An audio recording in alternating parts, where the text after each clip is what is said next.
خاطره‌ای ناب از زبان ستار که به اولین دیدارش با خاندان پهلوی و شخص اعلیحضرت محمد رضا شاه برمیگرده.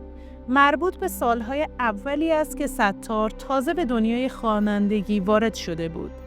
در یک مهمانی در دربار پهلوی برای اولین بار او با شاهنشاه و خانم هایده روبرو شد که در حضور همه شاه از هایده قولی گرفت که البته هیچ وقت به آن عمل نکرد. در دربار خاندان پهلوی مراسم و جشن‌های بسیار زیادی برگزار می‌شد که بیشتر این مراسمات با حضور خوانندگان روز ایران بود و بیشتر موسیقی پاپ اجرا می‌شد و خبری از موسیقی سنتی و خوانندگان قدیمی نبود. بعضی وقتها هم که مهمانی خصوصی تر بود، بیشتر زمانو در سالن سینمای کاخ میگذروندیم. اما در مهمانی‌های بزرگتر که خانواده‌های وزرا بودن، برنامه موسیقی که مورد علاقه شاه و شهبانو بود انجام می‌گرفت. محمد رضا شاه از بین خوانندگان زن اون زمان علاقه زیادی به خانم گوگوش و خانم هایده داشتن و با شنیدن صدای ستار که تازه کارش رو شروع کرده بود، شاه پیشنهاد داد که حتما کارش رو ادامه بده و بیشتر در دربار حضور داشته باشه. شروع محبوبیت ستار با خواندن ترانه خانه به دوش برای سریال مراد برقی بود. اون ترانه باعث شد که ستار به برنامه رادیویی و تلویزیونی ملی ایران دعوت بشه. صدای این هنرمندان مورد علاقه شاه و شهبانو بود و دلیل عمده شهرت اونا حضورشون در دربار پهلوی بود. رفت و آمدهای ستار به دربار باعث به وجود اومدن خبرها و شایعاتی در مورد عشق او و شاهدخت فرهناز شد. تا جایی که شهبانو فرح در کتاب خاطراتش در مورد روزهای قبل از انقلاب 57 اینطور نوشته‌اند: شاهزاده رضا و شاهدخت فرهناز چند ماه قبل از خروج من و پادشاه به آمریکا رفته بودند. منم حسابی مشغول جمع‌آوری وسایل شخصی از کاخ بودم. با فرهناز تماس گرفتم تا ببینم اگه وسیله‌ای از اتاقش لازم داره به عنوان یادگاری براش جمع کنم که در کمال تعجب فرهناز از بین تمام وسایل فقط پوستر و عکس ستار رو که به دیوارش چسبونده بود از من خواست. آهنگ همسفر ستار برای اولین بار دربار و در حضور شاه و شهبانو اجرا شد. شهبانو آنقدر از این آهنگ خوشش آمد که دستور داد این آهنگ هر روز و چندین بار در رادیو پخش شود.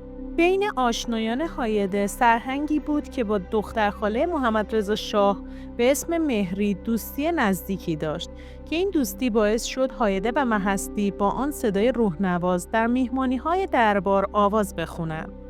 در همون رفت و آمد بود که در نهایت اول مهستی به شهرت رسید و کارش رو در گل‌های رنگارنگ شروع کرد و هایده تا مدت‌ها درگیر اختلافات و طلاق از همسرش بود. هایده حتی به شکل مخفیانه در 4 فیلم سینمایی هم اجرا کرده بود بدون اینکه اسمی ازش برده شود. ولی فعالیت جدیدش زمانی بود که با رهی معیری و استاد علی تجویدی آشنا شد. علی تجویدی به کاشف صداهای ناب معروف بود که هایده از مهمترین کشفیاتش بود. هایده به سرعت مشهور شد و در برنامه گل‌های رنگارنگ و بعد در کاواره‌های معروف تهران مشغول به کار شد. ایشون بعد از جدایی برای بار دوم با بیژن مراد ازدواج کرد، ولی اون زندگی هم 3 ماه بیشتر دوام نداشت. هایده گفت من از 6 سال قبل بیژن رو میشناختم، اما وقتی که زیر یک سقف رفتیم تازه متوجه شدم که او احساس مسئولیتی نداره. و دلیل دومم این بود که ما قرار گذاشته بودیم بچه دار نشیم. چون من از ازدواج اولم 3 تا بچه داشتم، اما بیژن بعد از ازدواج نظرش عوض شد و بچه میخواست و ما دوستانه از هم جدا شدیم. در سالهای پایانی دهه 50 اوج شهرت فعالیت هایده بود که به هنرمند محبوب دربار پهلوی تبدیل شده بود.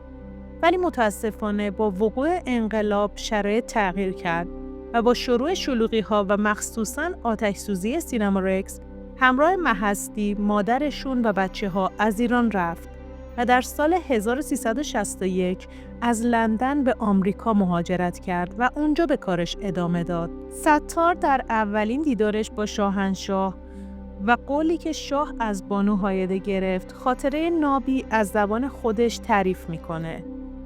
نوبت ما شد که بریم بخونیم و رفتیم و شروع کردیم. اول همین آهنگ خسته بودم شهر رو خوندم و بعد قلبم و همینجوری میزد. آهنگ دوم و سوم رو خوندم و چهارم و پنجم. ما که داشتیم میخوندیم هایدم نشسته بود. اونجا پاشو دراز کرده بود. میگفت ستار چشاتو باز کن. بابا به چشای من چی کار داری؟ ویل کن. خودشم هی داشت ویسکی میخورد. بعد خدا رحمت کنه محمد رضا شاه به هایده گفت مگه قول ندادی که ویسکی نخوری؟ هایده گفت قربان به سر شما نمی کنم. گفت چرا به من دروغ میگی؟ من دارم میبینم.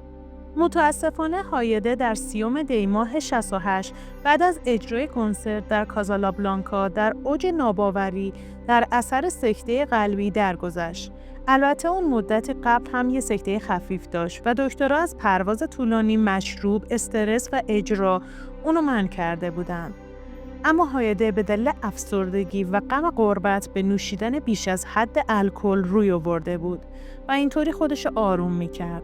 محستی حتی در مورد شایعات مرگ خواهرش که علت فوت هایده رو مصرف زیاد الکل و مواد مخدر میدونستن گفت به روح هایده قسم میخورم که هایده به خاطر بیماری‌های مختلف 2 سال بود که تحت نظر بود و سیگار و الکل رو کنار گذاشته بود و به همه طرفداراشم میگم که هایده به خاطر فشار خون بالا، دیابت و اضافه وزنی که داشت سکته کرد. روحش شاد و یادش گرامی. ممنونم که تا انتهای این ویدیو با من همراه بودید. اگه هنوز عضو کانال نشدی از پایین همین ویدیو کانال سابسکرایب کن و زنگوله کنارش هم بزن تا اولین نفری باشی که ویدیوها رو میبینی.